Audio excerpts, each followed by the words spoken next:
1,16,00,000 টাকা গাড়ি নিছি মাগনা নেই নাই 150 টাকা দেন। আমার 150 টাকার সিলিং 150 টাকা লিখে দেন। কালের কণ্ঠের সাংবাদিকের অবদানের কারণে আমরা অতিরিক্ত ভাড়া থেকে পরিত্রাণ পাই। পরীক্ষা দিতে আমরা যখন রৌমারী ফুলরচর ঘাটে আসি, তো এখানে ঘাটের যারা নিয়ন্ত্রক আছে, যারা ঘাটটাকে নিয়ন্ত্রণ করে, ওনারা একটা সিন্ডিকেট করছে যে আজকে শত শত প্লাবান, হাজার হাজার প্লাবান পরীক্ষা দিতে যাবে।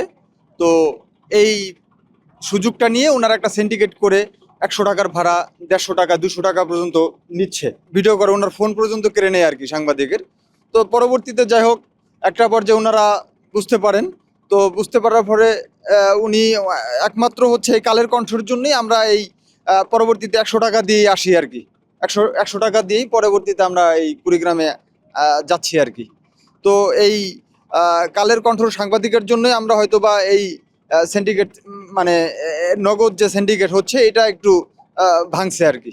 কালের কণ্ঠের ভিডিও করার কারণে আমরা অতিরিক্ত যে সিন্ডিকেটের যে অতিরিক্ত 50 টাকা থেকে আমরা এটা সাধারণ জনগণ দুর্ভোগ থেকে লাভবান বা পরিত্রাণ পাই। এর আগে আরো আমাদের ইতিপূর্বে আরো 6 থেকে 7টি নৌকা তারা ওই 150 টাকা দেওয়া হয়তো বা গেছে, আমরা যদিও দেখি নাই, কিন্তু আমরা 100 টাকা দেই এখান থেকে মাশাআল্লাহ আমরা টিকিট নিতে সক্ষম হই।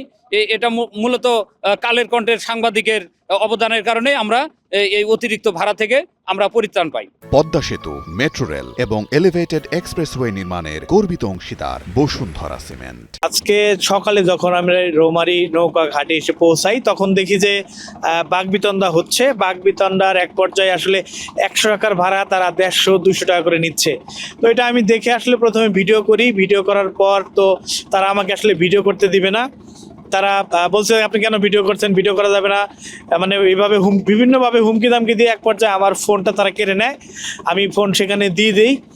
তারা ফোন নেওয়ার পরে আসলে এক পর্যায়ে যখন মানে আমাকে বিভিন্নভাবে হুমকি দামকি দিচ্ছিল, তখন ওইখানকার যে যাত্রীরা তারাও একটু তাদের অধিকার আদায়ের জন্য ক্ষিপ্ত হচ্ছিল এবং বলছিল যে উনি সাংবাদিকের ফোন কেন কেড়ে নিলেন। তারপরে যখন আমি আমার আইডি কার্ড দেখাই, তাদেরকে পরিচয়পত্র শো করি, তখন তারা একজন এসে আমার ফোনটি আমাকে ফেরত দেয়।